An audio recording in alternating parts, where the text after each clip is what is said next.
Enrique Tarrio has been sentenced to 22 years in prison for January 6th riot. I'm Tyrone Bowman. This is Tyrone Bowman Tonight.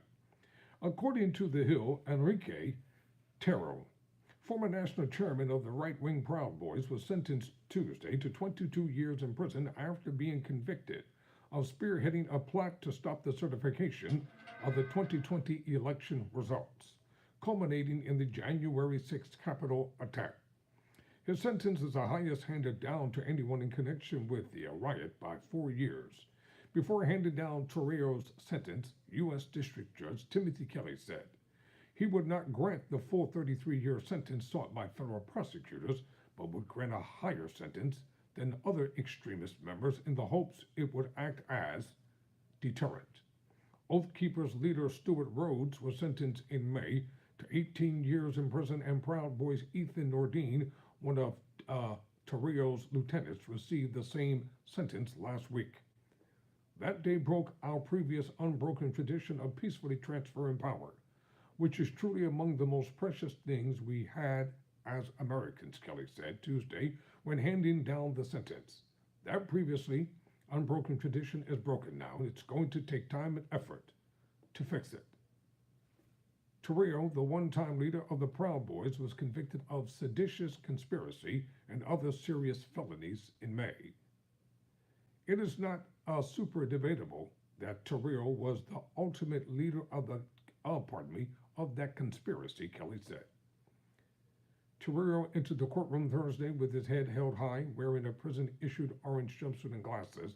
Throughout the proceeding, he actively engaged with his attorneys, sometimes stopping their arguments to make private comments.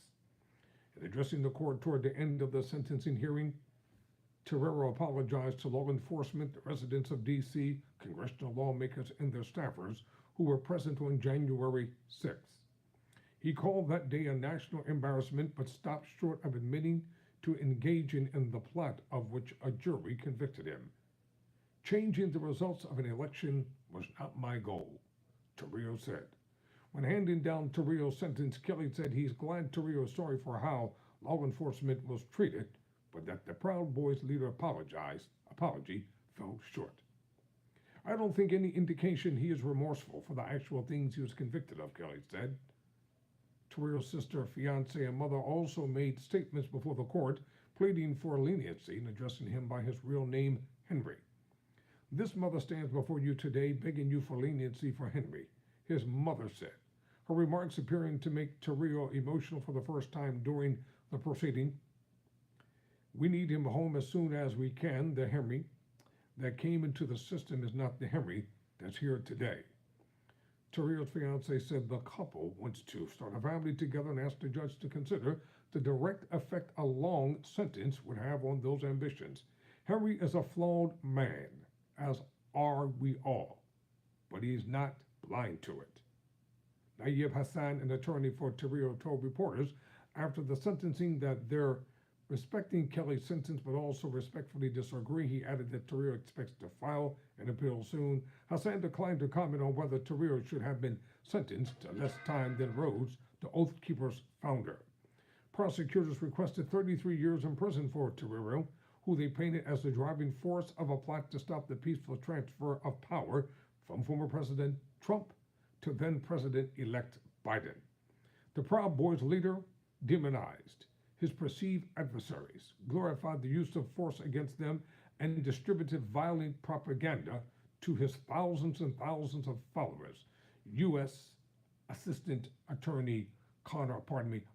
U.S. Attorney Connor Moreau said Tuesday. He is unique among his co-defendants in the extent of his toxic influence over the others, Moreau said. A long sentence for Tarrio could also act as a deterrent to others seeking to impose their political views by force. We need to be sure that the consequences are abundantly clear to anyone who might be unhappy with the 2024, 2028, 2032, or any future election for as long as this case is remembered, he said. Tarrio was not at the Capitol on January 6, 2021. Miami Proud Boy was arrested on unrelated charges just days prior to the attack, which barred him from entering Washington, D.C. He instead watched the riot unfold from a hotel room in Baltimore. I'm Tyrone Bowman. Never surrender. Never quit.